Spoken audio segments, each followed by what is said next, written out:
l'époque, c'est Madame Valton qui m'a répondu, parce qu'ils sont très malins, nos juges, enfin, ceux qui sont à la tête de l'administration judiciaire. Non, mais le Conseil supérieur de la magistrature, dites pas qu'il y a du corporatisme, il n'y a que 30% de magistrats. Sauf ce qu'ils ne vous disent pas, c'est qu'ils ont pris les postes clés. En l'occurrence, le poste qui consiste à traduire un magistrat ou pas devant une chambre disciplinaire.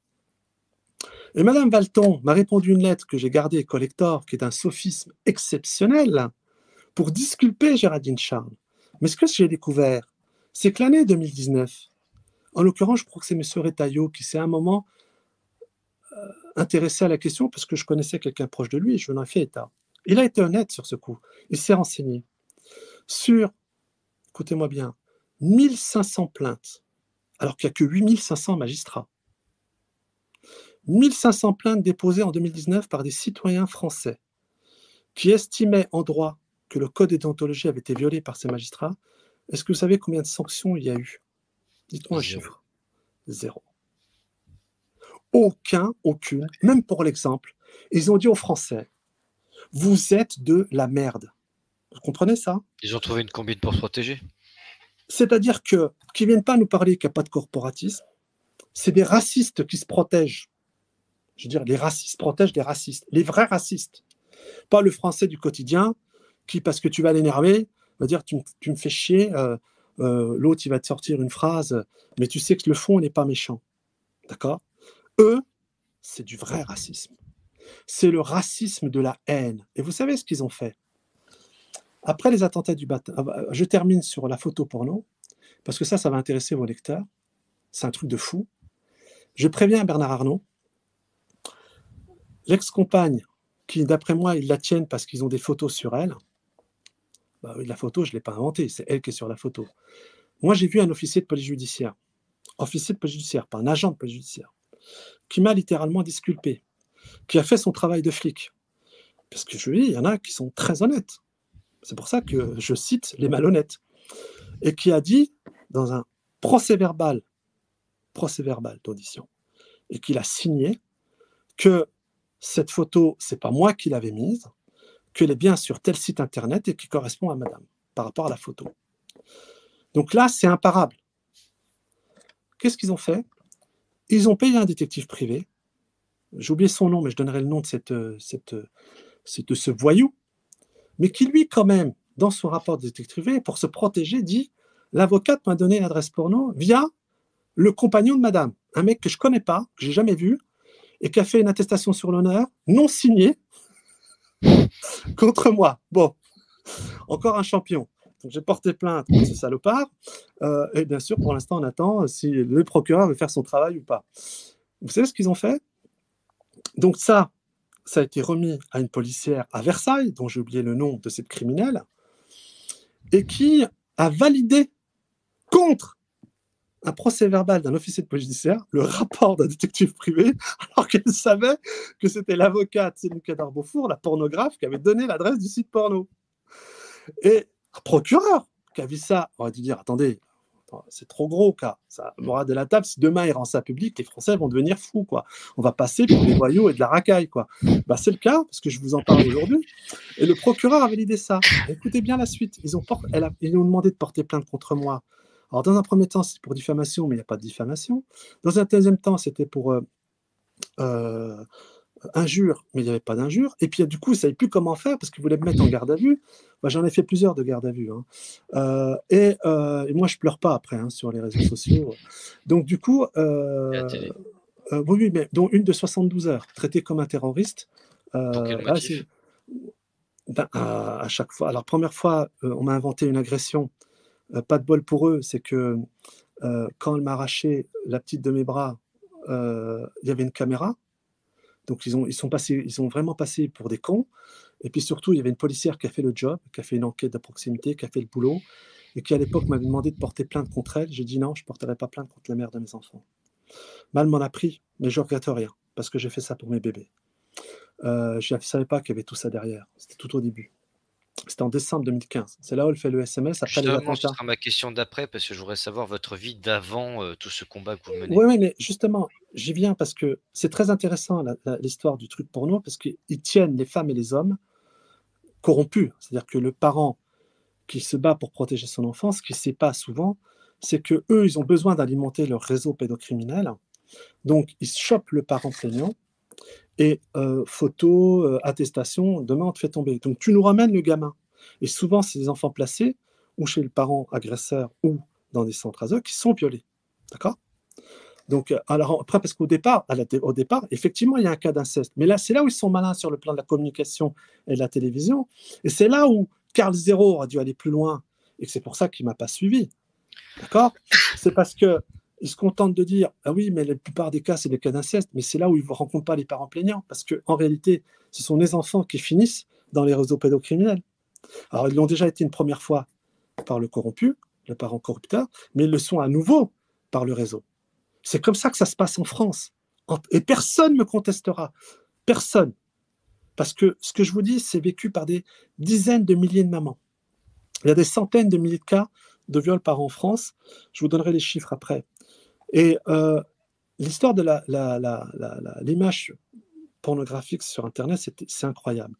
Donc ça, c'est manifestement les partouzeurs avec qui elle traînait de la DGSI qui ont dû la coincer. Et c'est peut-être même eux qui l'ont mis dans ma boîte aux lettres. Mais ils ne pensaient pas que j'allais mener une enquête. Et donc, ils finissent une procureure, une criminelle en robe noire, pour le coup, je n'ai pas le nom de cette criminelle, qui est à Paris, me convoque auprès d'un officier de police judiciaire, brigade de protection de la famille, pour, écoutez-moi bien, atteinte à la vie privée. Je vous rappelle que la photo est sur un site pornographique public.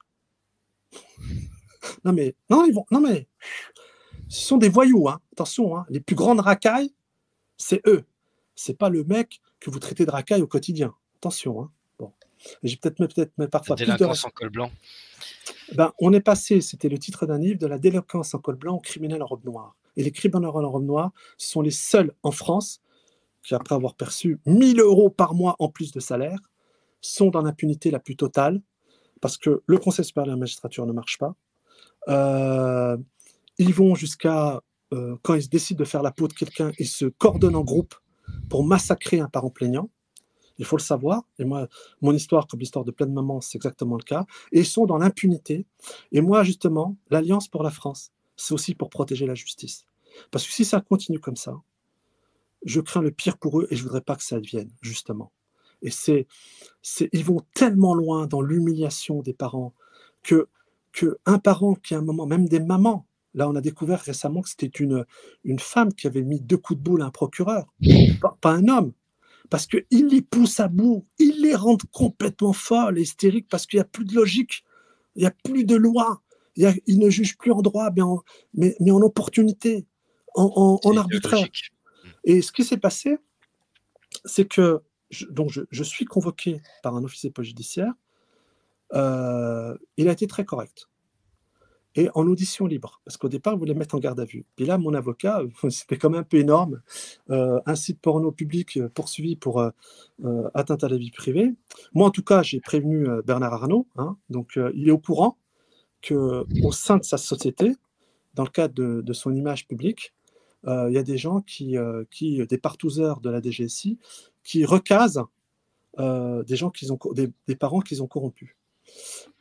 Imaginez jusqu'où ça va, mais moi je lâcherai pas. Moi, il a beau s'appeler LVMH, plus grande fortune du monde. Moi, les enfants, ils sont au-dessus de Bernard Arnault. Parce que ça touche pas des politiques aussi. Non, mais bien sûr. Et Bernard Arnault, dans cette histoire, encore une fois, j'insiste, il n'a rien à voir. Hein. Donc il est complètement dans cette histoire, il n'a rien à voir. Étranger un peu. Ouais, il est étranger à cette affaire. Je suis honnête. Hein. Je veux dire, s'il était, j'aurais trouvé les traces d'une quelconque, je le dirais ouvertement. D'ailleurs, je lui ai écrit directement à lui pour lui dire, dans le cas de l'image de marque de votre société, vous pouvez pas, il se passe des choses chez vous. Donc, vous voyez, ça va très très loin, les réseaux pédos. Et donc, qu'est-ce qu'elle a fait, cette criminelle de procureur? Donc, je suis passé en audition libre. En audition libre en France, c'est maximum 4 heures. Vous êtes libre de parler ou pas. Et puis, au bout de 4 heures, donc le policier rend compte à la procureure en charge du dossier. Vous êtes ou un classement sans suite ou convoqué au tribunal. Bon. Ou mis en garde à vue. C'est rare, mais ça arrive. Et donc, je me défends. J'explique à ce policier qui est un type vraiment très bien, pour le coup, qui fait son job. Et puis lui, il comprenait pas à un moment pourquoi j'étais là, quoi. Parce que le mec, c'est logique, quoi. Aller sur un site porno, machin, bon. Et moi, à un moment, mon avocat, qui est un type vraiment génial, dit, parce qu'on se pose la question auprès du... Mais pourquoi? Mon avocat lui dit, mais j'ai déjà vécu ce genre d'affaires dans des cas de diffamation, et on remonte l'IP. On sait qui a mis la photo sur le site. C'est simple à faire. Les policiers aujourd'hui en France sont très bien équipés pour ça. Ils ont des moyens, oui, bien sûr. Oui, ils mettent maximum 48 heures. C'est-à-dire que même quelqu'un qui arrive à mettre à très malin et à situer un ordinateur, les VPN et tout ça, bon, ça se complexifie un peu, mais en 48 heures, il casse, quoi. Donc, et là, en 24 heures, c'était réglé, quoi. Et le policier qui nous avoue que la procureure l'en a empêché. C'est-à-dire que dans le cadre de l'enquête, il n'a pas pu faire son boulot. Et pourquoi? Pour pouvoir, derrière, me mettre une convocation. C'est-à-dire que cette procureure criminelle qui aujourd'hui... C'est une obstruction à l'enquête, ça. Bien sûr, mais elle sait pas, elle en a rien à faire. Ils sont dans l'impunité. Ce sont des racailles. D'accord? C'est incroyable. Donc, cette criminelle a empêché le policier de faire son travail d'enquêteur. Donc, il était en face de moi en blocage. Je connais mon dossier par cœur, je lui donnais des preuves. Mon avocat lui donnait des éléments à la fin, parce qu'il n'a parlé qu'à la fin, et il a posé cette question. Et on découvre que la même procureure a empêché à ce qu'on sache jusqu'où. C'est pour vous dire, quand une maman plaignante se bat contre ces réseaux pédocriminels, jusqu'où ça va. C'est-à-dire que des magistrats trichent à un point dont vous n'avez même pas aidé. Et les Français, quand ils vont nous écouter, ils vont découvrir de quoi ils sont capables. On a affaire à des criminels, quoi. Et donc, j'aurais dû normalement avoir une affaire classée sans suite, faute d'éléments. Eh bien, la procureure en question, elle aurait dû rédiger tout de suite une convocation en droit, avec l'article de droit concernant la poursuite afférent à mes personnes. Vous savez ce qu'elle a fait? Elle a mis plus d'1 heure pour rédiger le truc. Il n'y a même pas d'article de droit dans la convocation au juge. Et attendez, elle met, pour te dire, on a affaire à des dingues. Mais ça, je vais le rendre public. Hein. Tout ça, c'est d'ailleurs, j'en parle déjà, avec les preuves à l'appui, les documents et tout. Hein. On a tous les documents.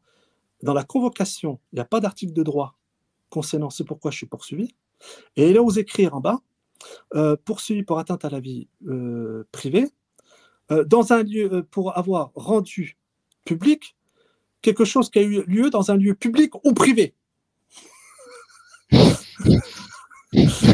Voilà. Et cette criminelle, et en plus de ça, elle est tellement criminelle et honteuse, c'est qu'elle m'a envoyé devant une juridiction, parce que normalement c'est la 17e chambre à Paris. Mais c'est une juridiction qui est connue à Paris pour les affaires qui puent. Elle a fait ça pour dire aux gens d'en haut, j'ai fait le boulot, quoi. Bon, voilà, ce dossier est pourri. Bon, normalement, il n'en parlera jamais. Pas de bol pour elle, je suis en train d'en parler. Mais cette criminelle de procureur est aujourd'hui au parquet de Paris, parce qu'il y a plusieurs procureurs, hein, bon, bref, vice-procureur. Et elle a pris à cœur cette affaire. Bon, je vais me battre pour qu'elle soit radiée, hein, cette criminelle.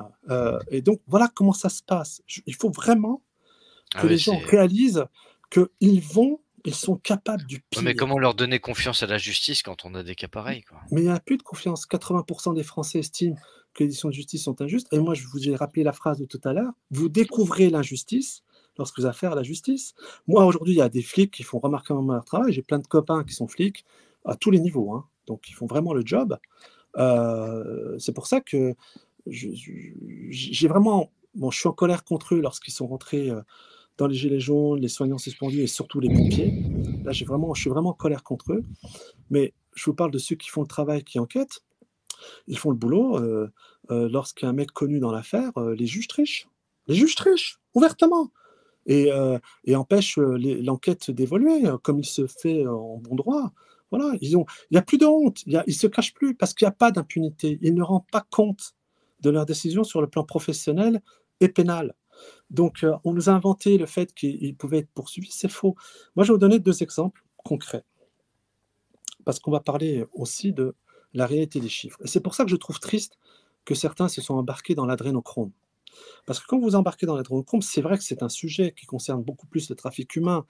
Mais après, quand vous êtes face à quelqu'un qui vous dit « mais est-ce que oui ou non, il y a des fermes d'enfants ?» Vous êtes foutu. D'abord en termes de communication, puis en termes de vérité. Parce que vous ne pouvez pas détenir ce type d'éléments si vous n'êtes pas en contact avec des structures internationales. Et quand bien même je le serais, je ne donnerais pas ça publiquement. D'accord? Parce que ça rentre dans le cadre d'enquêtes de très haut Ce sont niveau. des sujets casse-gueule, hein, donc Et puis c'est du n'importe quoi, ouais. parce que je vais vous donner les chiffres. On va rester, les Français qui nous écoutent ce soir, peut-être que certains feront des séquences. Il faut savoir que si vous allez sur des sites, ils font le travail mieux que moi sur la réalité des décisions judiciaires. Si vous allez sur Wanted Pédo, Pédopolis, Alexandre Le Breton qui font un travail super, la Team Mo, vous allez voir sur leur site, parce qu'ils rendent public, d'ailleurs ça doit être rendu public, des décisions de justice, parce que c'est rendu au nom du peuple français. Petite parenthèse, il y a une autre solution, enfin une autre chose qu'avait voulu faire Moretti. Somme toute, ça fait quand même 2 fois que je le remercie pour ce qu'il a voulu faire, mais j'oublie pas la petite fille de 6 ans qui s'est fait pipi dessus parce qu'il lui a hurlé dessus ou trop. Moi, je suis un homme entier et c'est les enfants qui sont prioritaires. Mais n'empêche que Dupond-Moretti avait fait une deuxième proposition extrêmement intéressante, lui en tant qu'avocat, ancien avocat pénaliste, d'ailleurs un bon avocat pénaliste, qui était de filmer. On filme, on le fait avec les policiers, lorsqu'ils vous interpellent, c'est filmé, d'accord? Oui. Voilà, donc voilà, ça évite les abus d'autorité, enfin. Eh ben, elles ont refusé. C'est-à-dire que tous les syndicats de la magistrature ont refusé. Moi, je vais vous dire pourquoi ils refusent. Moi, j'ai eu affaire souvent aux tribunaux, j'y vais pour mes propres affaires et j'y vais aussi parfois discrètement pour regarder ce qui se passe à l'endroit d'une maman plaignante. D'accord? Vous seriez horrifié, monsieur Bouffier, de leur attitude, de leur mépris, de leur arrogance, de leur phrasé, aucune classe, presque insultant. C'est nous qui savons, vous ne savez rien, c'est la vérité, je décide de ce que je veux. Mais d'où ils sortent? C'est Ben, marrant, c'est ça me normal, rappelle le en même temps, gouvernement, ça. après avoir été dans une formation, dans une école, qu'il faudra d'ailleurs, l'ENM, quel intérêt si tu sors des fachos, des racistes, des racailles. Même les identitaires n'oseraient pas dire publiquement ce que ces magistrats disent. D'accord? Mais moi, j'ai eu affaire à eux.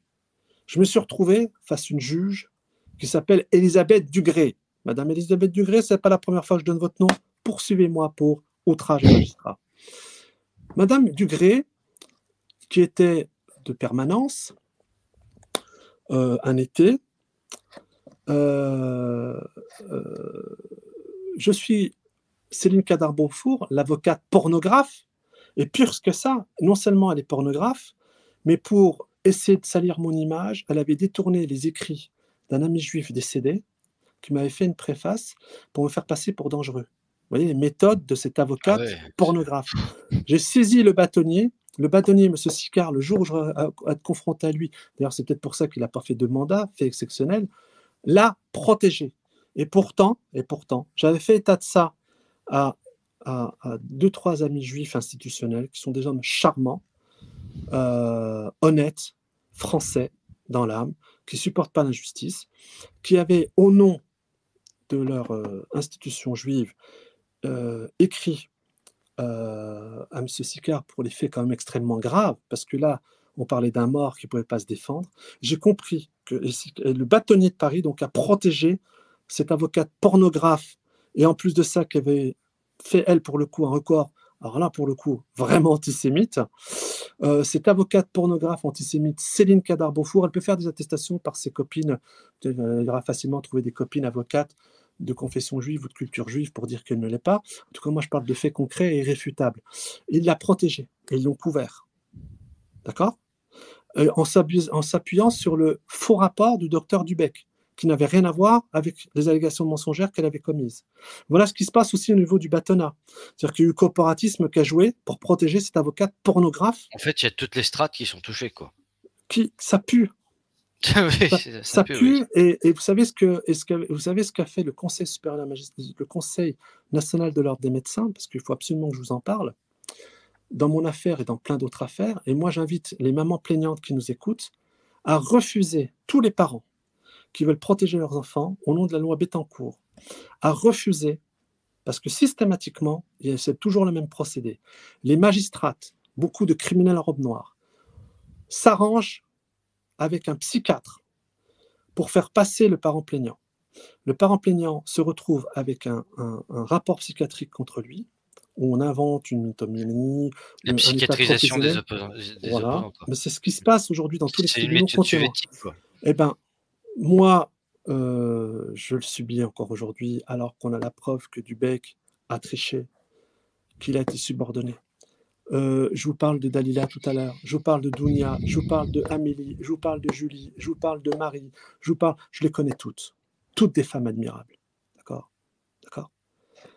Toutes ont eu un rapport psychiatrique défavorable et on a découvert pratiquement dans toutes ces affaires ou des incohérences entre le magistrat et le psychiatre, ou des arriérés concernant le psychiatre où il y a déjà eu des condamnations les concernant, ou des ouvrages aux mœurs extrêmement douteuses les concernant. Moi, Dubecq, j'ai eu une pétition qui était faite à l'époque où Rachida Dati était ministre de la Justice, elle n'a pas réussi à le foutre dehors, comme quoi elle était très protégée par les réseaux, où il avait fait un livre où il faisait l'apologie du viol, où il parlait de Guy Georges, celui qui avait trucidé, violé des femmes vivantes puis mortes, et il disait qu'on pouvait que rêver d'être lui au moment où il commettait l'acte.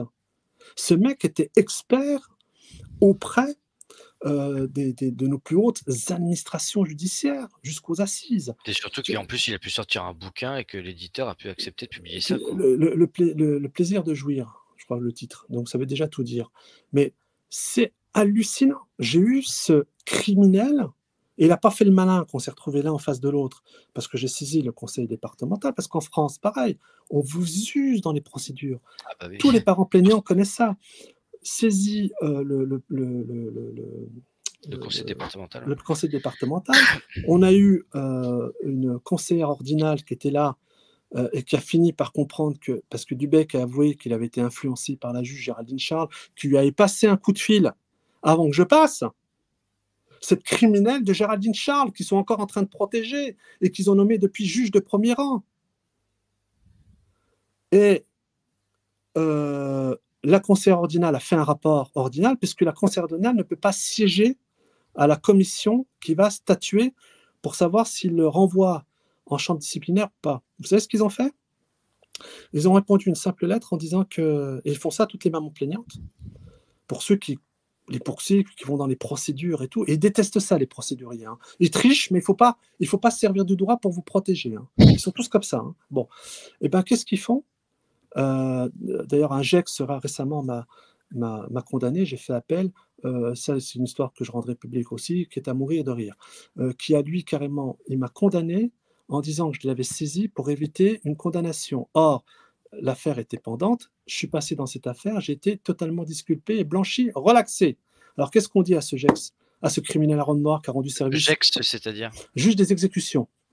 Ah, alors, qu'est-ce qu'on va penser aujourd'hui de ce GEX qui a rendu un jugement dans lequel il triche et qui présuppose une action de ma part par rapport à un jugement à venir et qui, en fin de compte, je suis relaxé. Et lui m'a condamné. Enfin, on a affaire à des criminels en robe noire. Vous avez combien de procès en cours? Là, j'attends une réponse. Je poursuis donc des magistrates, des criminels en robe noire. Je me battrai jusqu'à ce qu'elles soient radiées. Donc, je dois ressaisir là le JAF. C'est en cours. Il y a 3 plaintes de déposées, dont celle par rapport à la préfecture de police de Paris. On attend les réponses. Et ça, c'est capital. C'est que si la procureure de Paris classe sans suite, ça va devenir une affaire mondiale. Ça va devenir un scandale d'État. Donc moi, je voudrais presque que...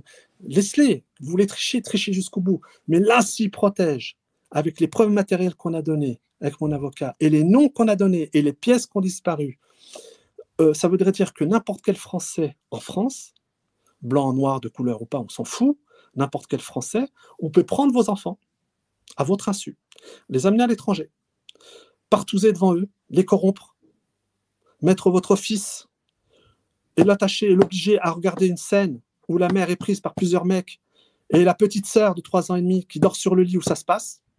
Le gamin dit ça, rapport d'audition, la criminelle d'Émilie Salé, 4 jours avant l'audience, fait venir le petit à votre insu, alors qu'il a été entendu seul à l'école à l'insu des parents, où il a reconfirmé ses propos qu'il avait tenus en audition devant des policiers, et qu'il le fait venir 4 jours avant l'audience, et qu'il lui demande de revenir sur ses propos. Une policière en charge de la protection de la famille.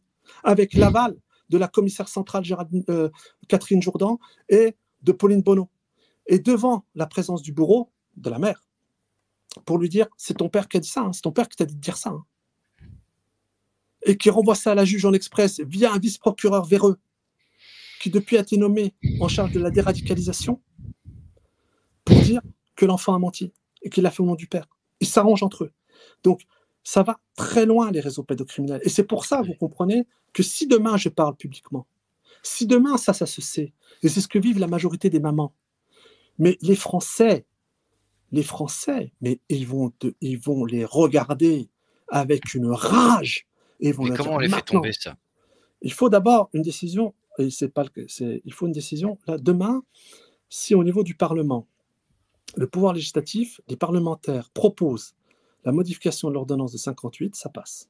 Sauf qu'ils ont pratiquement tous un fil blanc à la patte, et vous voyez qu'ils ont peur des juges. Voilà. Nous, on le fera parce qu'on n'a pas peur d'eux, et on veut protéger les enfants. Parce que ça peut se faire demain. Comme tout le reste, ils font rien, là. Hein. C'est une opposition contrôlée. Emmanuel Macron, il est en conseil de défense. Hein. Il les emmerde. Hein. Je vous dis franchement, et il n'en a rien à faire de tous ces gens-là. Et il ira jusqu'au bout.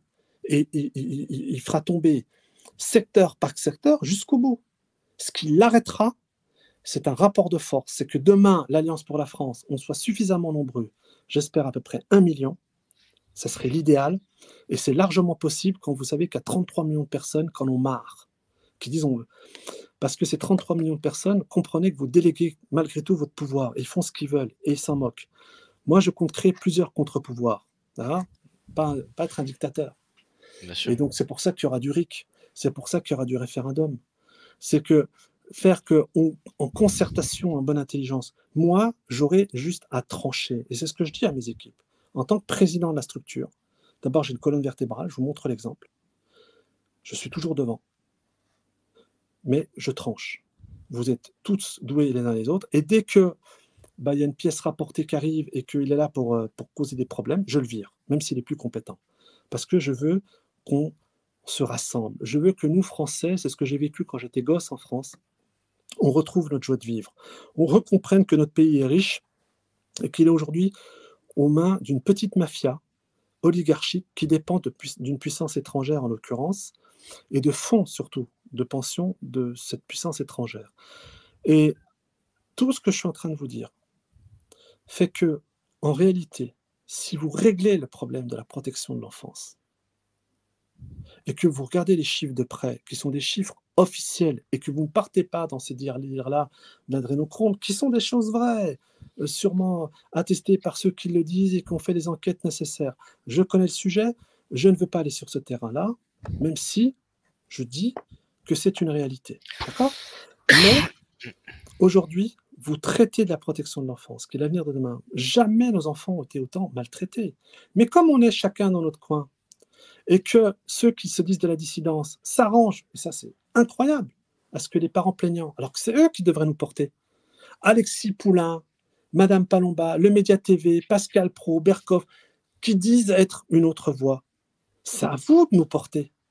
Et moi j'ai confiance en eux, j'aurais jamais tapé dessus. Moi je suis pour un travail solidaire, parce que quand je rencontre les Français du quotidien, les Français sont beaux, les Françaises elles sont belles, ils veulent juste du bon sens et de la vérité et de plus en plus de transparence. D'accord ? Donc, on a ce qu'il faut, on sait ce qu'il faut faire. Et en plus de ça, c'est un point que je voulais vous rapporter tout à l'heure, parce que je n'ai pas terminé. Quand j'étais face à Elisabeth Dugré, comme ça j'aurais fait le tour des criminels, en noir, je lui dis, Madame la juge, vous ne pouvez pas traiter de cette affaire puisque vous êtes incompétente territorialement. La décision qui vous incombe dépend du bien-être et de la sécurité de mes enfants. Or, ils ne vivent pas à Paris. Et le tribunal saisi, c'est Paris. Donc, vous êtes incompétent territorialement. C'est un fait de droit. Vous savez ce qu'elle a fait ? Elle ne l'aurait pas fait s'il y avait une caméra. Hein. Elle a pouffé de rire. Elle a tellement pouffé de rire que, je vous dis en toute sincérité, j'ai cru qu'elle s'étouffait. Franchement, je me dis peut-être qu'elle a avalé de travers, ou je ne sais pas. Ouais, elle pouffait de rire. Voilà. Oui, complètement. Elle pouffait de rire, mais elle pouffait d'un rire, les poumons pleins. Voilà. Et quand elle a terminé, elle m'a regardé et elle m'a dit « Ah, vous allez m'obliger à travailler !» Et elle a quand même pris une ordonnance. Cette criminelle, et aujourd'hui elle a la cour d'appel de Paris. Et Quand vous tapez son nom sur Internet, elle fait la promotion pour devenir magistrat. Ah ben disons, quel exemple. Ils ont rien à faire de tout, ils n'ont aucun repère. Et s'ils estiment que nous, Français, on va être traités par eux encore très longtemps comme des moins que rien, parce que moi, je vais vous dire une chose. On aime ou on n'aime pas la société américaine, et ce n'est pas foncièrement ce que je préfère. D'accord? Mais je vous parlais en termes de droit. Alors on me dira, oui, mais si tu n'as pas de pognon aux États-Unis, c'est très compliqué. Ok. Mais je parle sur les fondamentaux du droit. Parce que ce qui nous fonde en tant que société, ce qui fait que vous et moi, aujourd'hui, on se parle, et que vous et moi, on ne se rend pas justice parce qu'on ne veut pas être dans l'arbitraire, c'est parce que le fondement de tout, c'est le droit. Et ça, j'y crois, et je veux que les Français reprennent confiance dans l'institution judiciaire qui est aujourd'hui majoritairement corrompue. Mais il y a des femmes et des hommes bien. Et eux qui ne montent pas, justement, parce qu'ils ne rendent pas service aux tricheurs, et aux corrompus, et aux pédos. Parce qu'ils ont une éthique. Aux États-Unis, c'est au coupable de prouver qu'il n'est pas coupable. C'est la présomption de culpabilité. En France, c'est à la victime de prouver qu'elle n'est pas victime. Vous voyez la différence? Moi, j'ai vu dans les commissariats, dans les tribunaux, des gens esquintés, physiquement et moralement, victimes de voyous de tout type, ou d'agression physique d'un ex-conjoint, ou d'agression gratuite de voyous de la pire espèce. J'ai vu vraiment l'horreur dans le traitement qui leur est infligé. J'ai vu en plus aussi, parce que je crois que c'était Dostoïevski qui disait « Si vous regardez un pays, regardez l'état de ses prisons », l'horreur de comment on était traité dans le cadre de la garde à vue, où jusque dans la garde à vue, on est censé être innocent. Donc ça peut arriver, moi j'ai été mis en garde à vue, j'ai été innocenté par la suite, 3 fois, plus une audience, enfin nous dossiers en libre. Un jour, on m'amène en cellule, et je dis, ah, mais vous me rentrez, je rentre pas dans celle-ci, qui était juste à côté. Mais non, non, non, celle-ci, on attend le gars qui va venir nettoyer parce qu'il y a la gale. On a des cellules en France où il y a la gale. Eh ben, ils sont dans un bon état. On a des flics qui attrapent le typhus parce que les chiottes sont dégueulasses. Donc, les conditions à tout niveau, elles sont dégradantes. Et pour ceux qui font leur boulot, les policiers, et pour ceux qui sont présumés innocents. Et quand vous voyez des jeunes femmes, parce que je l'ai vu, ou des femmes moins jeunes, mais des filles qui ont entre 25 ans et 60 ans, mais j'ai surtout vu entre 20 et 50 ans, qui ont été agressées, à qui on a volé les scooters ou le sac et tout, traitées dans des conditions d'accueil déplorables, alors qu'elles sont victimes, qui après vont faire des démarches judiciaires qui vont durer 1 an, 2 ans, et à qui il faut prendre un avocat, qu'il faut payer, tout ça est très cher, très lourd. On parle de l'aide juridictionnelle, mais il faut savoir que un avocat est payé en retard et qu'elle est insuffisante. Bon. Il y a un gros problème aussi en France, c'est que par rapport aux avocats, il est important et impératif, en tout cas ça nous le ferons et nous le réclamerons, que ce n'est pas un concours d'éloquence. L'avocat, comme en Angleterre, doit impérativement faire gagner l'affaire sur l'établissement du vrai et des preuves irréfutables.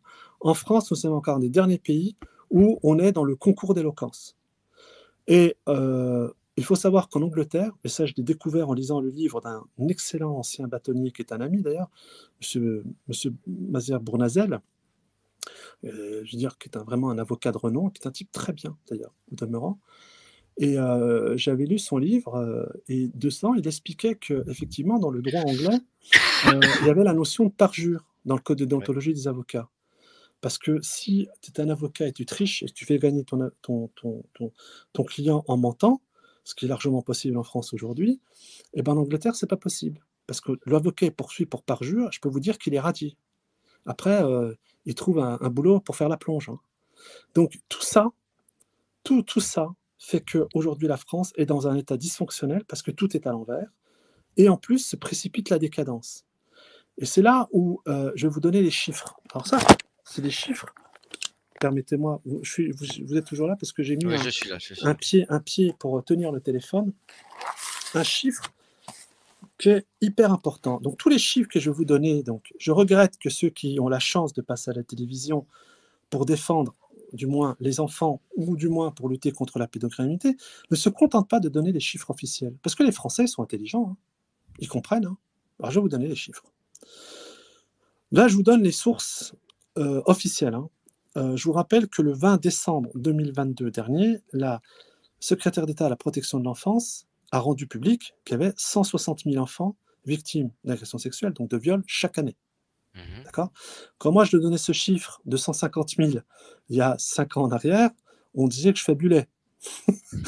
Donc, ça, c'est les chiffres officiels. D'accord ? Les chiffres du ministère de la Justice.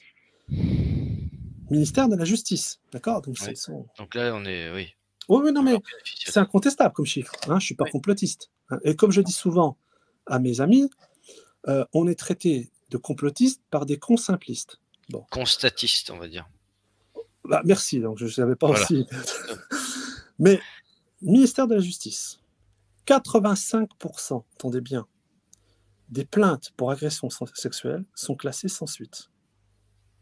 Qui fera qu'on a un chiffre du ministère de l'Intérieur qui fait que physiquement, il n'y a qu'un pédocriminel sur 400 qui va physiquement en prison. Ouais.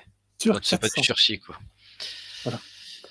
Donc, et quand je vous dis le chiffre de 160 000 par an, on est sur un ratio, même si j'aime pas ce genre de chiffre, entre 250 selon les études et les enquêtes faites. Il y a l'enquête effectivement de Mémoire Trauma, il y a les enquêtes de l'UNICEF, les enquêtes des ministères. On est en France, hein. Pour vous dire, c'est à une échelle industrielle.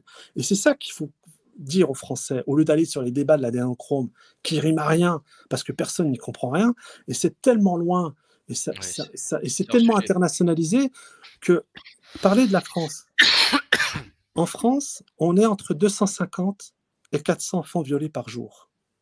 Par jour. Par jour. Et Karl Zéro disait qu'il y avait plus de 50 000 enfants qui se disparaissaient chaque année, Alors, je vais vous donner la réalité de ce qu'il a évoqué. En France, il y a 50 à 55 000 chiffres officiels d'enfants déclarés disparus. Sauf qu'il a oublié de donner une chose, parce que moi, c'est important de ne pas... Je pense que Karl a la réalité des chiffres, et peut-être qu'il a oublié de le dire au moment où il a dit sa phrase. Je ne veux pas le discréditer, parce qu'il est honnête sur ce point. Sur les 55 000 dits disparus par an, vous en retrouvez la police. Donc il y a des cas de fugue, il y a des cas de disparition. Enfin, ils sont restés un peu trop longtemps chez un copain ou une copine. On retrouve la moitié dans les 24 heures. L'autre quart qui reste dans les 72 heures. Donc la réalité, c'est qu'on est à peu près en France sur un chiffre alors je vais vous donner à peu près le chiffre exact, on a à peu près 10 000. Parce que je ne voudrais pas vous induire en erreur, parce que les chiffres sont très importants et qu'il ne faut pas... Il y en a qui servent de ça justement pour dire qu'on dit n'importe quoi. On est à peu près sur les disparitions. Alors, je vais vous donner les chiffres de 2019 pour être concret. Chiffre du ministère de l'Intérieur, d'accord ? Comme ça, personne ne va nous accuser de complotisme ou quoi que ce soit. Et les Français qui nous écoutent connaîtront la réalité de la pédocriminalité en France. En 2019, le ministère de l'Intérieur avait déclaré, on parle de disparition de mineurs, 51 287 signalements de disparition. D'accord. Et un tiers, effectivement, a été retrouvé dans les 72 heures, un deuxième tiers dans le premier trimestre suivant la disparition. Donc, c'est-à-dire qu'après un premier trimestre, on a effectivement à peu près 10, entre 10 et 15 000 enfants qui disparaissent définitivement chaque année sans laisser de traces. Et ce qui est incroyable, ils ne sont pas répertoriés auprès du ministère de la Justice. Donc, où sont ces enfants ? À quoi servent-ils ? Ils ont une identité, ce ne sont pas des migrants, ce sont des enfants bien français, de parents français, nés sur le sol français, ou ayant acquis la nationalité française du fait que leurs parents soient natifs de France, ou résident en France, et qu'eux soient nés en France. Où sont ces 10 000, entre 10 000 et 15 000 enfants ? Pourquoi personne n'en parle ? Alors, il y avait effectivement, je crois qu'il y avait eu, il y a de ça, lorsque Rachida Dati était mise en justice, tout le monde l'avait un peu interpellé là-dessus, donc Carl Zéro d'ailleurs, mais plus personne n'en parle aujourd'hui. Et on ne comprenait pas que le ministère de la Justice ne répertoriait pas. Et qu'est-ce qui se passe? On se contente en France. Alors, au bout de quelques mois, malgré le travail acharné de gendarmes ou de policiers pour essayer de retrouver les enfants. Alors, il faut savoir que en France, on nous manque. Quand récemment, Madame Coubel a dit ben, on ferait tout pour condamner la pédocriminalité. Ben déjà, je veux dire, quand la cellule qui s'occupe de retrouver les enfants et de lutter contre la pédocriminalité en France n'a que 28 employés sur le plan national. Ah oui, effectivement. Ils n'ont même pas de véhicule parfois pour aller interpeller les pédocriminels dont ils sont sûrs qu'ils l'ont retrouvé. Les autres, leurs collègues, pour se moquer d'eux tellement ils sont insignifiants en termes de moyens, on les appelle les couches-culottes. Leur surnom dans la police, c'est les couches-culottes. En gros, ils s'occupent d'affaires. Et attendez, le mieux, c'est que malgré toute l'ingénierie qu'on a en France, malgré la qualité de certains de nos services, et pourtant, c'est pour ça que je n'incrimine pas la DGSI en son entier. Je sais qu'il y a je parle de quelques parasites pédocriminels qui donnent les lieux d'attentats. Donc après, si les attentats ont lieu, c'est pas la faute des musulmans, parce qu'ils auraient pu l'éviter s'ils donnent les endroits pendant les partouzes. Hein, bon, à bon entendeur, salut. Mais les Français vont être foudrages après avoir entendu ça. Hein. Et vous-même, je pense que vous n'êtes pas très content, au fond de vous. Ah bah de toute façon, depuis que je vous écoute tout à l'heure, et bon, je me doutais qu'il y avait pas mal de choses, mais voilà. Où sont ces enfants? Et qu'est-ce qui se passe? C'est qu'au bout, au bout de quelques mois, les enquêtes sont terminées. Hein, je veux dire, il y a déjà très peu d'effectifs alloués à la recherche des enfants disparus. Et puis, on annonce aux parents qu'on arrête les recherches. Donc, les parents qui ont un peu de moyens et puis qui ont des idées, ils essaient de prendre un détective privé, pas celui de Céline Cadar-Beaufour, hein, la pornographe, mais un détective éventuellement sérieux qui va essayer de retrouver des traces concernant les derniers lieux de disparition de l'enfant et autres. Puis ceux qui n'ont pas les moyens, voilà, c'est fini pour eux.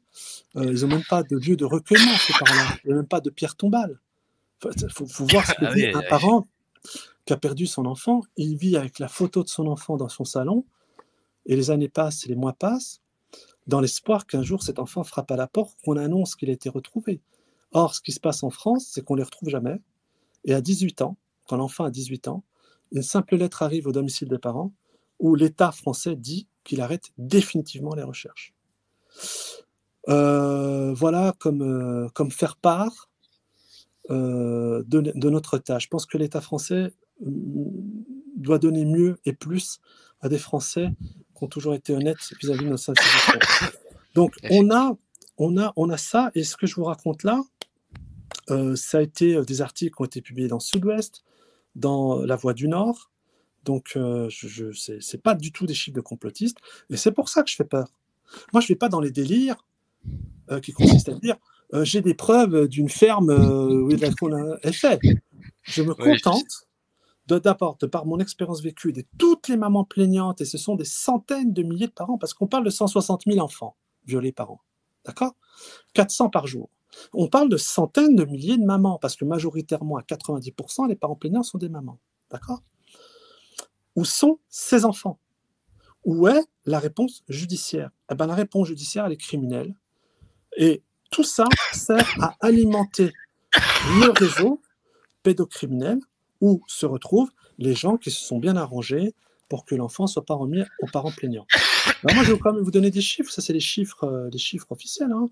Le rapport d'enquête. Donc, Madame Coubet, je vous dis 160 000 par an. C'est son tweet du 20 décembre 2022. C'est dommage qu'elle ne veuille pas débattre face à moi.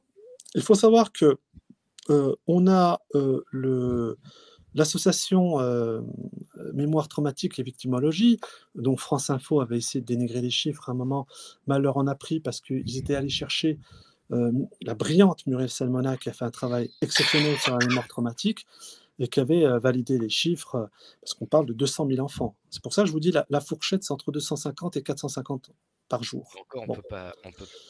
On a des chiffres non, mais attendez. bizarrement, quand vous entendez parler de pédocriminalité, vous allumez votre télé, il y a un débat là-dessus, on ne parle jamais des magistrats. On nous parle de la Civise avec le juge Durand. Bon, il est sympathique, il dit des choses, il n'a aucun pouvoir d'ailleurs de décision judiciaire. On fait un tour de France, hein, c'est le tour cycliste. Hein. On vient et on entend des parents plaignants, alors qu'ils ont 3, 4 ans, 5 ans de procédure, où ils se battent. Elles se battent comme des lionnes. Et je tiens à leur dire publiquement, parce que personne ne leur dit. Moi, je les aime, je les respecte, parce qu'il n'y a pas plus quand même, écoutez, une maman ou un parent plaignant à qui on a enlevé son enfant de manière criminelle et que c'est l'État qui lui enlève, que c'est une décision de justice par une criminelle en robe noire, tout s'écroule. Et pourtant, beaucoup d'entre elles se relèvent. Beaucoup d'entre elles font fi de toutes ces horreurs et se battent dans l'espoir de pouvoir encore sauver leurs enfants. Et on continue à les massacrer. Et elles sont de nulle part. Et personne ne parle d'elles. Eh bien, moi, je fais le choix de parler non seulement des enfants, leurs enfants qu'ils essaient de sauver, mais aussi d'elles-mêmes, parce qu'on les oublie trop souvent. Et il n'y a pas plus méritant, il n'y a pas plus forte que ces femmes-là. Pareil. Merci, en tout cas, non, j'y tiens parce que qui en parle? Personne. Qui connaissent leur réalité? Personne. Hein? Personne ne parle de ces criminels en robe noire qu'il faut défendre l'écriture. Personne ne parle de l'AEMO où on vous envoie dans une sorte de suivi d'accompagnement éducatif en milieu ouvert. Les noms sont très ronflants. Dans une structure associative où pendant 6 mois, on est censé vous voir, vous avec l'enfant, l'autre partie avec l'enfant, vous deux avec les enfants, et puis de rendre un rapport au bout de 6 mois, 8 mois, pour dire au juge, ben oui, où on les place, où on les place pas, voilà ce qui se passe. Mais moi, je suis passé là-dedans, hein, à travers une structure criminelle qui s'appelle l'OSEI. L'OSEI qui avait fait un travail admirable, puisque c'est eux qui avaient recueilli les enfants de la Shoah après la Seconde Guerre mondiale. Et ben, Patricia Citruc, qui est la directrice de l'OSEI, et ben, vous savez combien de fois je suis passé dans le cadre de l'AEMO, hein, en l'espace de 8 mois avant qu'ils rendent leur rapport? Une fois. Ils ne sont jamais venus chez moi pour voir où vivaient les enfants. Ils ne m'ont jamais vu en présence des enfants. Ils ont fait un rapport à charge, arbitraire, mensonger contre moi. Et ça a pris de l'argent public. Et alors, je vais vous dire en droit, non seulement ils ont violé leur mission de service public, mais ils ont détourné de l'argent public parce qu'ils n'ont pas rempli leur mission de service public. Et quand j'étais face à la juge des enfants, Madame Véronique Carré, j'ai soulevé ces 2 points de droit parce qu'on a osé me contacter au bout de 8 mois pour venir signer leur torchon, ce que bien sûr je ne suis pas allé faire. D'accord ? Et bien, quand j'ai dit ça à Mme Véronique Carré, qui est du droit constitutionnel, l'égalité de droit devant le service public, l'esprit du contradictoire, tout a été violé par l'OSEI de Patricia Citruc, qui reçoit des sommes pharaoniques de la part de la mairie de Paris, où Mme Hidalgo, chaque année, fait un discours pour la féliciter. Et bien, quand j'ai dit ça à Mme Véronique Carré, juge des enfants, vous savez ce qu'elle m'a répondu? Si vous n'êtes pas content, vous allez en appel. Pardon?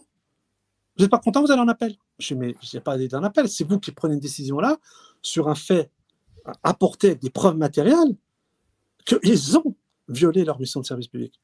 Ils n'en ont rien à faire, c'est de l'abattage. Dans le couloir, il y en a 10 qui attendent et on va décider de la même chose. Toi, l'ASE, toi, non. Toi, tu gardes ton enfant, toi, tu le perds. C'est la loterie. Et après, ça vient sur les plateaux de télévision. Là, elles sont toutes gentilles. Vous avez le droit, c'est important. La France, l'état de droit. Oui, oui, oui. Moi, j'ai été face à un juge d'instruction. D'accord? Le juge d'instruction, je lui ai dit, mais monsieur, après 2 ans d'attente, d'accord?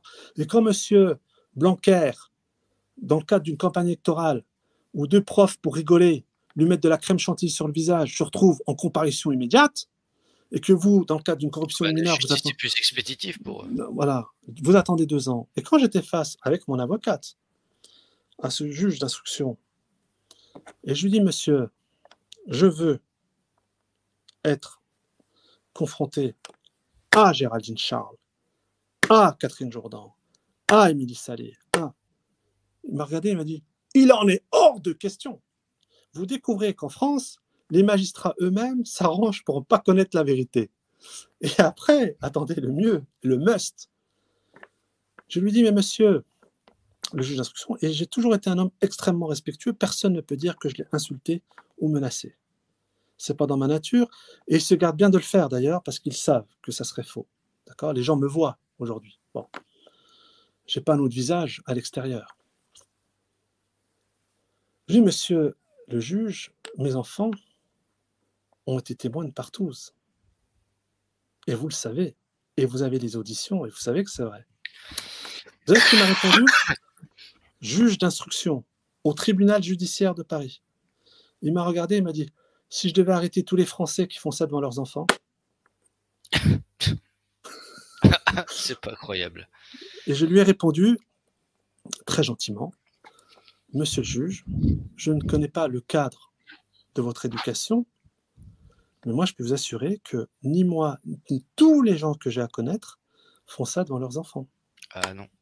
Mais lui s'était permis de dire, lui s'était permis de dire en tant que juge d'instruction que les Français faisaient ça devant leurs enfants. Oui, c'était une habitude. Ben, peut-être, je ne sais pas pour lui ou d'autres, j'en sais rien, ou les gens qui côtoient, mais en tout cas, dans le code pénal, la corruption, et qui plus est s'il est commis par un tiers, double la peine. C'est pour ça que j'ai fait un tweet que j'assume pleinement, qui s'appelle Balance ton pédo. J'ai mis 2 points, Brigitte Macron. Voilà. Donc, bah oui, bah c'est du droit, c'est le conjoint du président de la République en droit et pédocriminel. Donc, je l'assume pleinement, il n'y a pas de problème. Et puis, je renvoie au livre d'Éric Vermeulen, que je vais volontairement citer, où il n'a trouvé aucun éditeur en France, parce qu'il rappelait que dans la biographie qui avait été trafiquée, on disait publiquement, et tous les journalistes bizarrement avaient repris sans vérifier, qu'il avait 17 ans et elle 36, je crois, alors qu'en réalité, elle avait 39 et lui, si mes souvenirs sont bons, 14 ans. 14.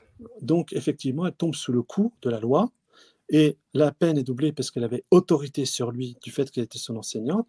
Donc, c'est ce que j'ai écrit, c'est 10 ans de prison et 150 000 € d'amende. Voilà. Donc, balance ton pédo, je le dis publiquement, d'autant plus que le conjoint du président de la République, à qui j'ai écrit quand même 6 courriers, elle qui, la main sur le cœur, disait sur les plateaux télé et un peu partout que la protection de l'enfance serait sa priorité, ainsi que les agressions dans le cadre scolaire, et ben, elle m'a jamais répondu. Donc, du coup, c'était encore un effet de manche. Bon, voilà. En tout cas, tout ce que je sais, c'est que depuis qu'ils sont là, il y a une accélération délirante des faits criminogènes contre nos enfants. Alors, je vais continuer les chiffres. Le ministère de l'Intérieur, donc je vous l'ai donné tout à l'heure, mais en plus, ça a été un chiffre qui a été, j'ai oublié de le dire, validé par l'UNICEF. Donc, un pédocriminel sur 400 ne part pas en prison physiquement pour agression sur mineur. Bon, alors je vais vous donner d'autres chiffres croustillants. Et ce sera le mot de la fin, parce que ça fait plus de 2h40 qu'on est en direct. Alors, je terminerai par une...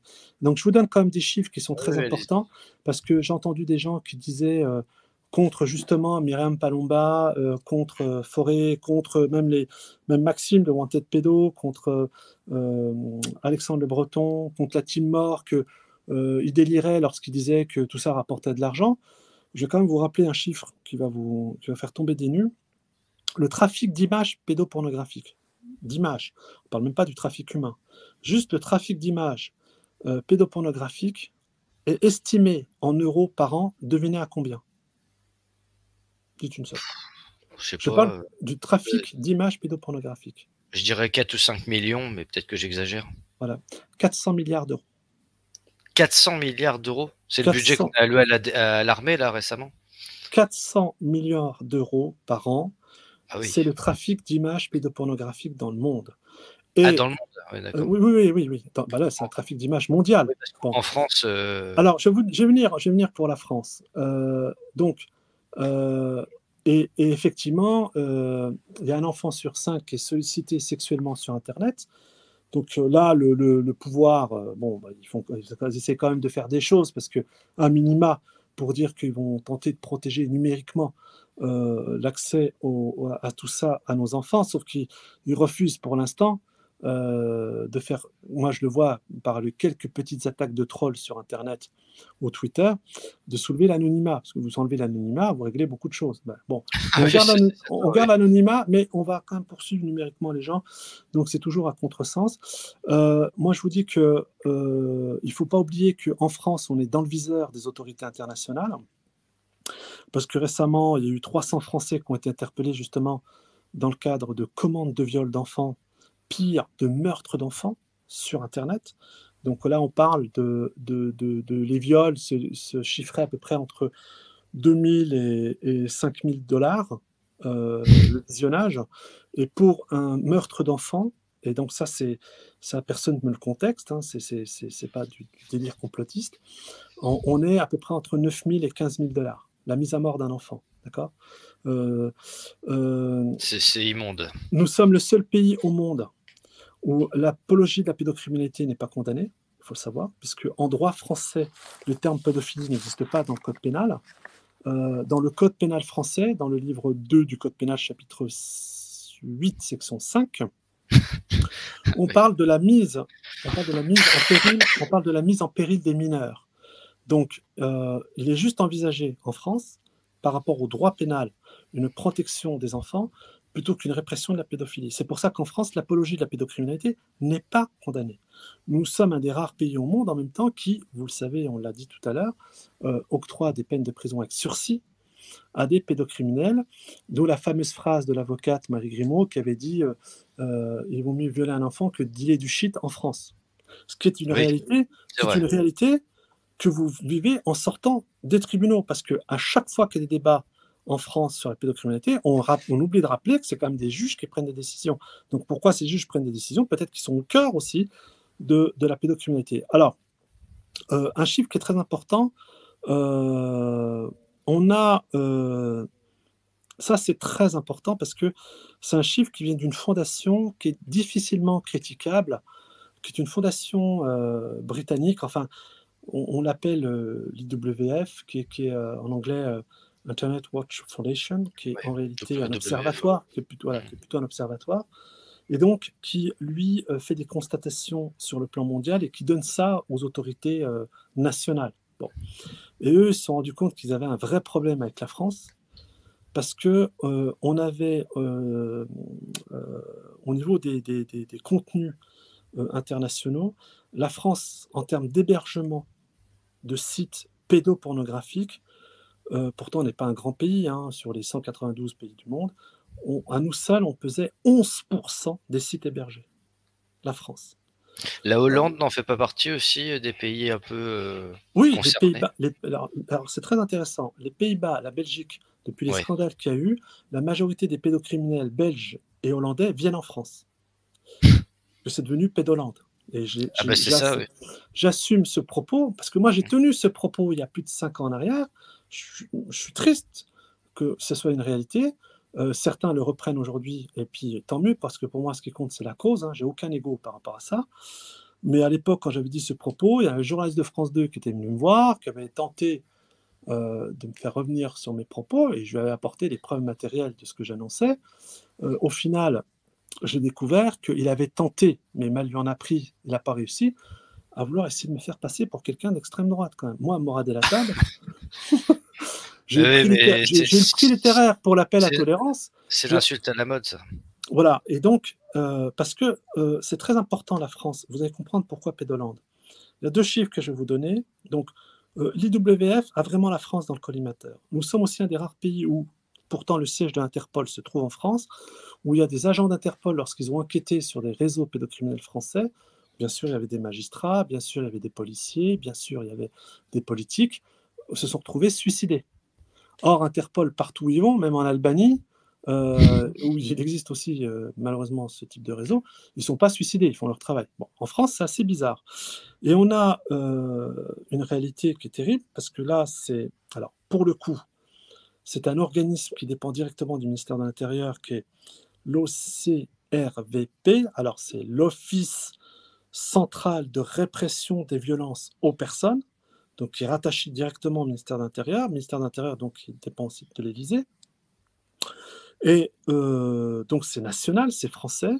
Et eux, c'est leur source, hein. Ils ont reconnu que la France était le 2e pays en Europe consommateur d'images pédopornographiques et on est le 4e dans le monde.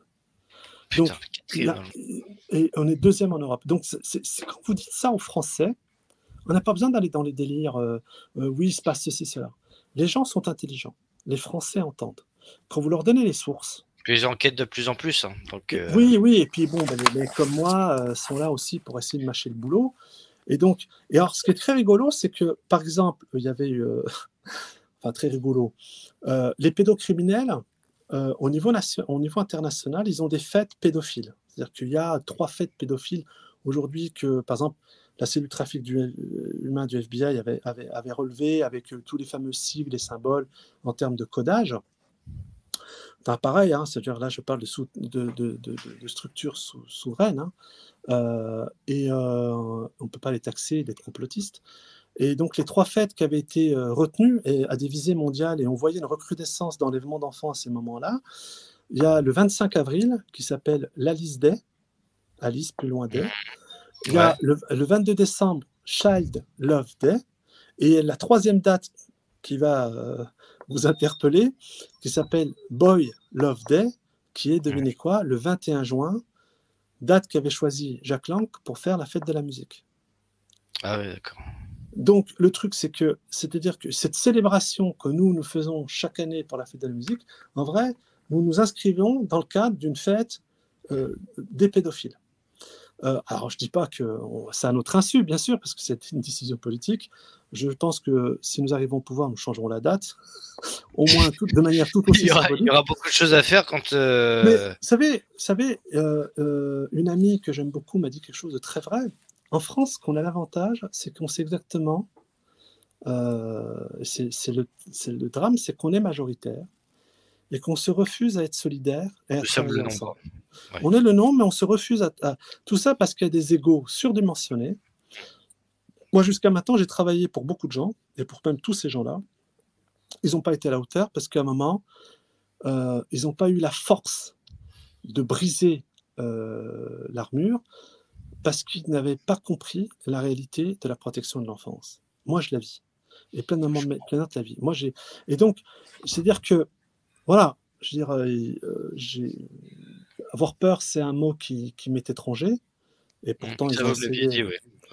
Oui, non, mais bon, voilà. Mais moi, quand dans mon pays, en France, il y a un enfant qui disparaît toutes les 10 minutes, quand dans mon pays, en France, il y a un enfant qui est en moyenne tué tous les 5 jours, quand dans mon pays, en France, il y a 250 minimum enfants violés par jour, quand dans mon pays, en France, il y a une justice qui classe sans suite les plaintes pour viol à pratiquement 74%, pour ne pas dire 80%, quand dans mon pays, en France, tu as 39%, écoutez-moi bien, 39% des victimes qui ont connu des périodes d'amnésie qui, pour un tiers d'entre elles, ont duré plus de 20 ans.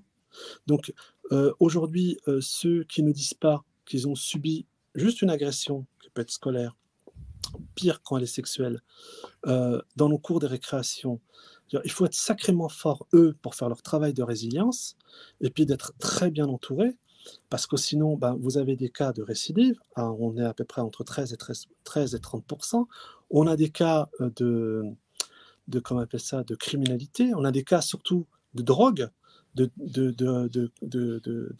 prise de psychotropes à outrance. Donc ça induit l'amnésie, elle est bien plus fréquente quand les victimes qui ont subi le viol avaient moins de 10 ans, à 47%, et au moment des premières violences, ça sera 61%. C'est-à-dire que, et si les violences étaient incestueuses, 52%. Donc vous voyez que c'est un phénomène national, et on est à l'échelle, en France, par rapport aux chiffres que je vous ai donnés, qui est pratiquement industriel, quoi. Excusez-moi de l'expression, parce que non, mais moi je ne suis pas dans l'émotion, hein. Je suis pas dans l'émotion, parce que j'ai dû faire des retraites spirituelles pour être que dans le sensible et dans le factuel. Donc j'évite l'émotionnel. Parfois je suis même froid.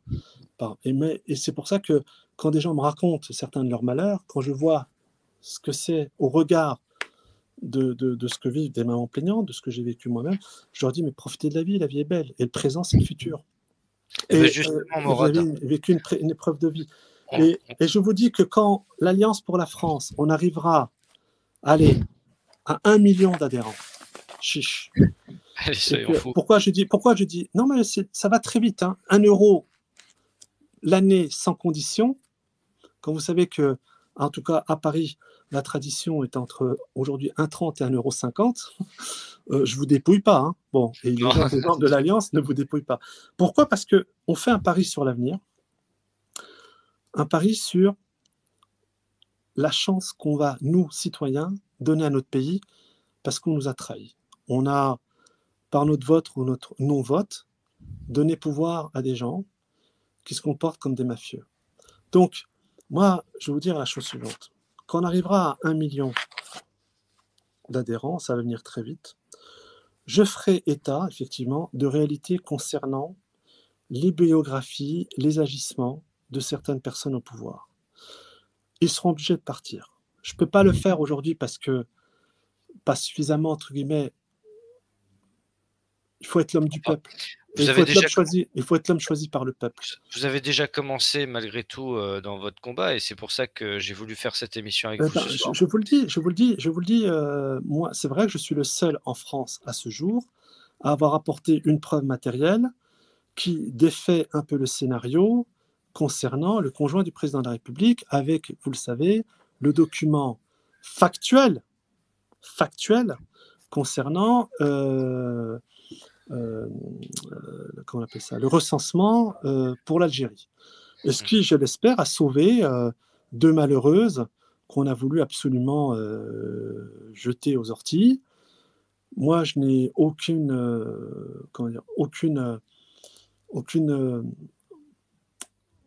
volonté de leur dire comment se comporter. Elles font ce qu'elles veulent, elles sont adultes, majeures et vaccinées. Je les inviterai par contre à un peu de prudence, à ne pas dire, parce que des gens comme mon profil et qui ont beaucoup travaillé, surtout sur les réseaux pédocriminels, quand on dit qu'on a des documents qu'on va rendre publics, qui sont dans un coffre et qu'on a été approché par des services secrets étrangers pour ce faire, moi je sais que c'est faux. D'accord ? Après, chacun fait son interprétation. Mais je dis, attention, quand on travaille sur un sujet qui est lié à un scandale d'État, il faut des preuves matérielles irréfutables. J'ai, pour ma part, pas supporté qu'on ait jeté ces deux femmes aux ordures. Après, on m'a dit, mais vous avez fait une vidéo, je suis chez une médium. Mais c'est quand même assez rigolo qu'on ait aussi rapidement, au bout de 48 heures, alors qu'on arrivait pratiquement à 400 000 vues, détruit la chaîne de cette fameuse médium. À la rigueur, si vous la discréditez à ce point, il fallait laisser la vidéo en ligne. Pourquoi ça a tellement fait peur au pouvoir? Parce que j'avais fait effectivement l'analyse biographique du président et de son conjoint. Mais moi, j'ai apporté une preuve matérielle irréfutable. Allez, je suis pratiquement un des rares à avoir peut-être vu la réalité biographique. Je ne parle pas de certains États, chefs d'État, groupes d'influence, think tank. Mais en tant que personnalité publique, donc je dis, il faut être très prudent, il ne faut pas dire n'importe quoi. Moi, je suis très patient. La vérité finit toujours par sortir de toute Oui, manière. et puis, allez, je vous donne une info, parce que ce sera pour vous ce soir. Merci.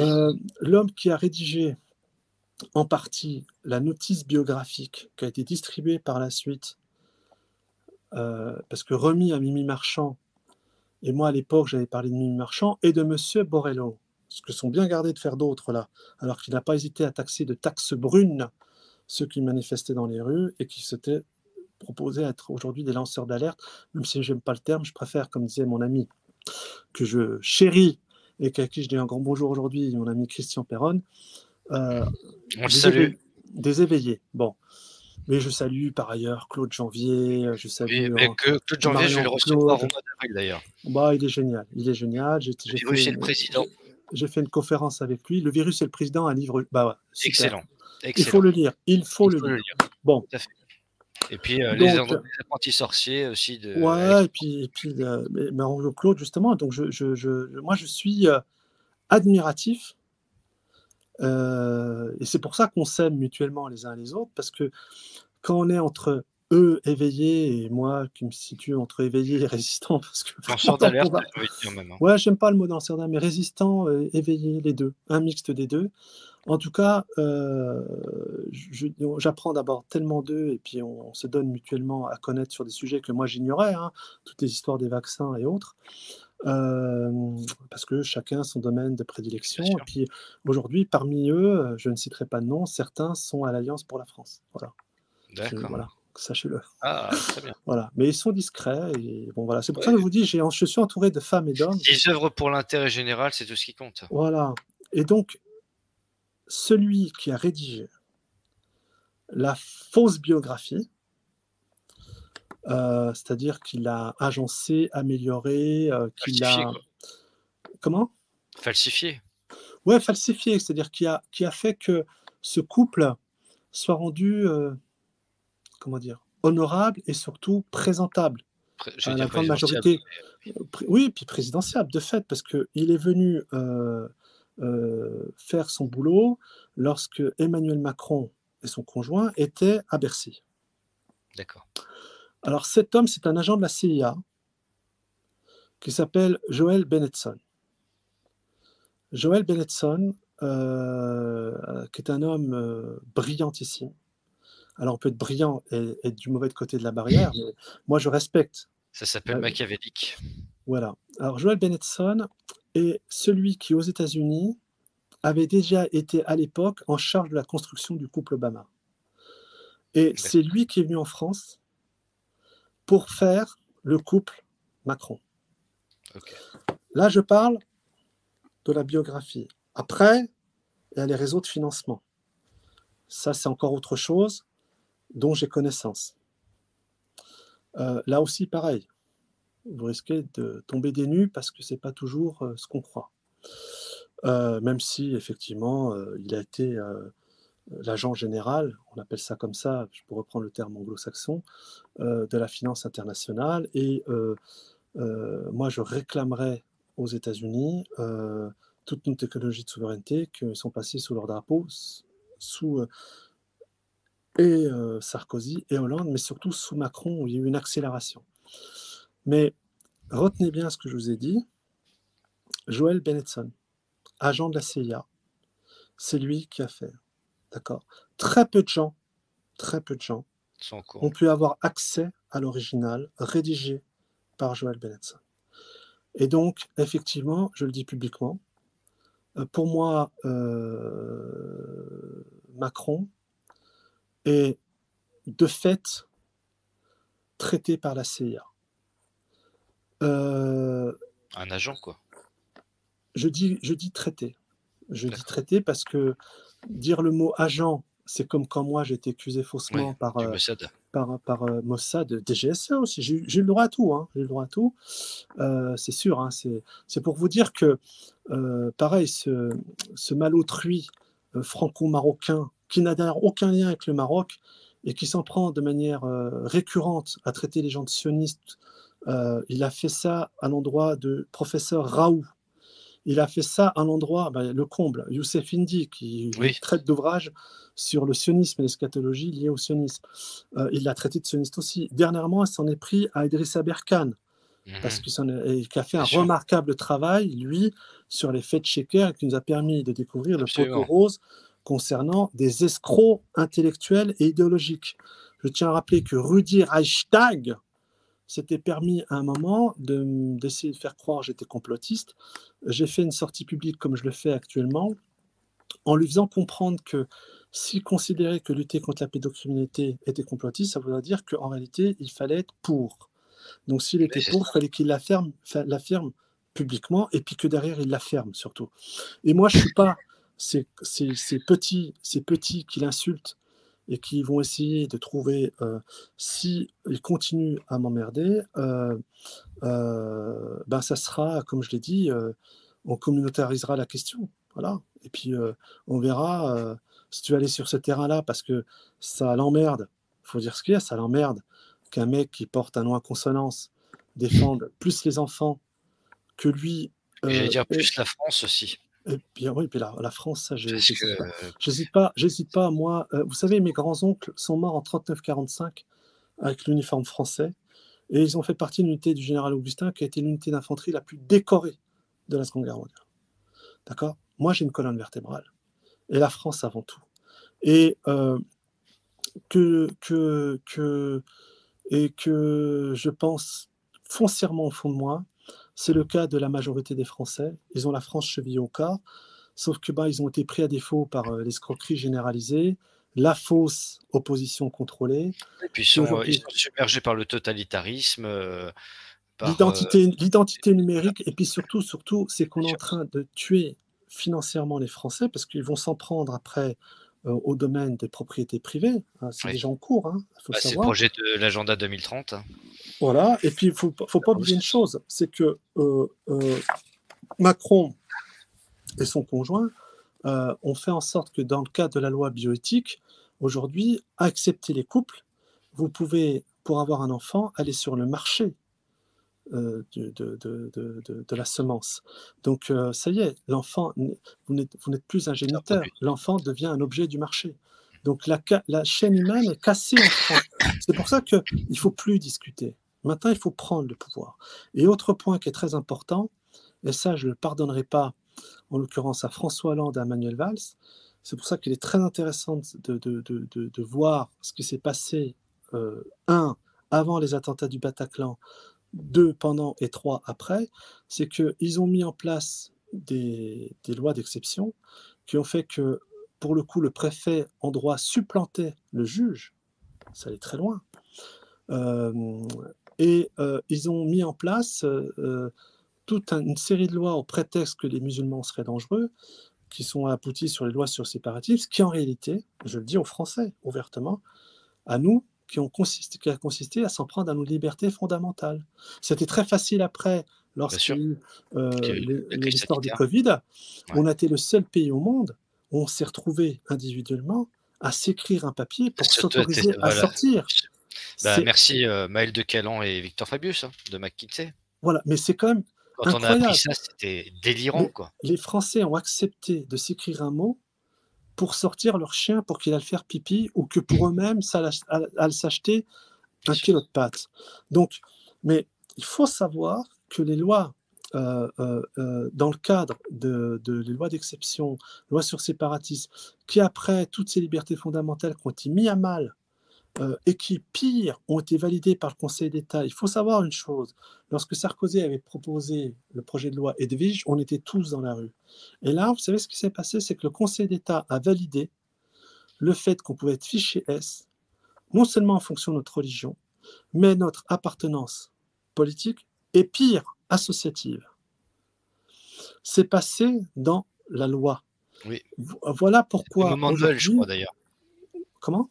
C'était au moment de Noël, je crois, qu'une loi sur on a été pris, les Français, parce qu'ils sont dans le flux de fausses informations et de faux débats, même si des vérités sont dites, qu'ils en oublient qu'on les a dépossédés de leur liberté fondamentale, on s'en prend à leurs enfants, on s'en prend à la chaîne génitrice de l'humain et du cadre aussi familial, on s'en prend au spirituel.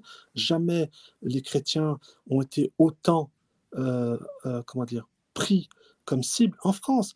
Alors, il y a une réalité de l'antisémitisme, et on regarde la proportion de la population juive, effectivement, c'est beaucoup trop, et c'est horrible, et c'est criminel.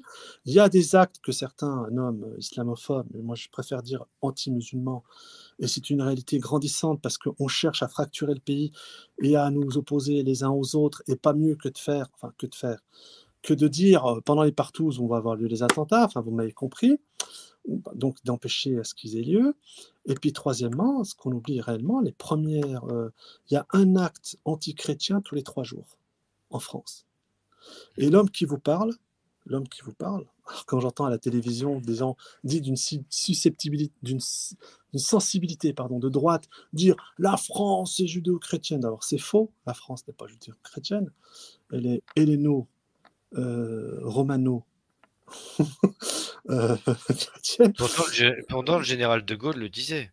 Oui, mais le général de Gaulle n'a pas dit que des vérités. Et il s'est trompé aussi sur certaines choses, même si je trouve qu'il a été brillant avant que la CIA le détruise via cette révolution de couleur, parce qu'ils en avaient déjà fait une à l'époque de mai 68, en promulguant le pédocriminel Daniel Cohn-Bendit, qui d'ailleurs nous fait encore la leçon sur LCI, et avait dit au professeur Raoult, ferme ta gueule, je crois. Ouais. Le pédocriminel qui disait qu'il ouvrait sa braillette pour que les enfants y mettent la main, dit à un des plus grands professeurs au monde de fermer sa gueule. Vous voyez où on en est arrivé en France. Hein, ça s'appelle une dystopie, ça. Voilà. Et donc, ce qui s'est passé, c'est que en France, on a quand même, incroyable mais vrai, fait en sorte qu'en créant des procureurs anti-radicalisation, écoutez-moi bien ce que je vais vous dire, des enfants de parents dits musulmans, souvent patriotes, étaient retirés à leur famille et violés, comme ça a été le cas dans les Ardennes, par le directeur de la DGSI, dans une salle qu'il avait classée secret défense à la préfecture de police de préfecture de police des Ardennes, où il violait des filles mineures parce qu'elles étaient soi-disant musulmanes, au prétexte qu'elles auraient été radicalisées.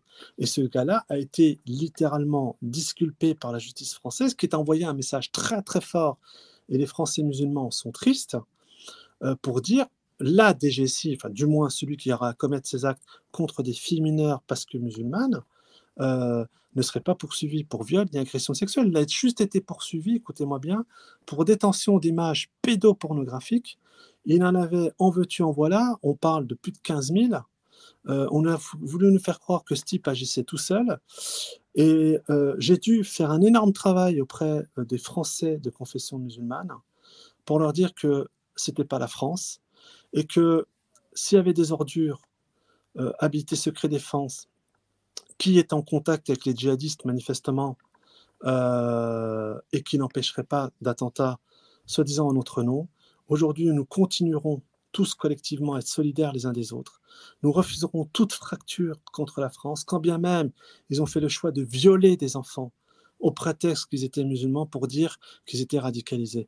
Je tiens à rappeler quand même que François Hollande et Manuel Valls ont refusé, avant les attentats du Bataclan, écoutez-moi bien ce que je vous dis, la liste que leur remettaient sans échange les services secrets syriens avec les noms des djihadistes qui allaient commettre éventuellement des attentats en France. Et le pouvoir, François Hollande, après qui parle de vivre ensemble, et le pouvoir socialiste en place a préféré négocier et dealer avec les intégristes, c'est-à-dire Daesh, et comme avait dit Fabius, El Nosra, qui font du bon boulot, qu'ils avaient empalé des femmes chrétiennes sur le sol syrien.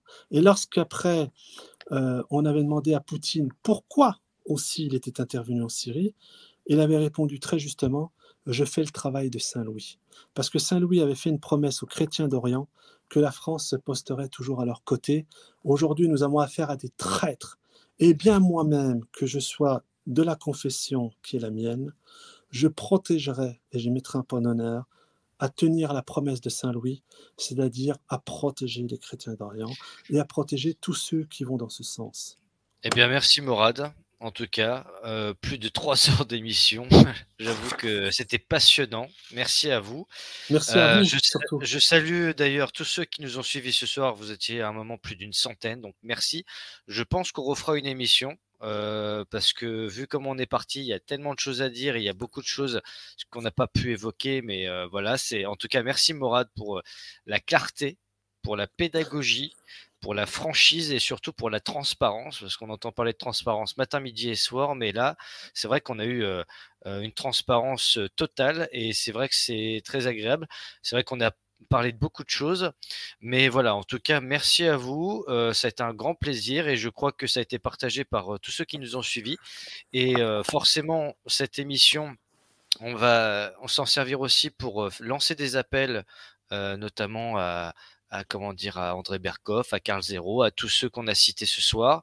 Les clins d'œil aussi aux différentes personnalités qui ont marqué la crise sanitaire, qui ont marqué les différents mouvements. Et pour ceux qui nous suivent toujours, eh bien, vous avez l'Alliance pour la France. Le lien est en description, avec le Twitter de Mourad El Hattab également pour le suivre. Il y a pas mal d'informations intéressantes moi que je découvre au quotidien. Et donc voilà, merci Mourad pour toutes ces explications et à très bientôt. C'est moi qui vous remercie. Et comme vous dites, que Dieu vous bénisse. Amen, et qu'il vous bénisse en retour, car celui qui Merci bénit est beaucoup. béni. Merci à vous. Merci.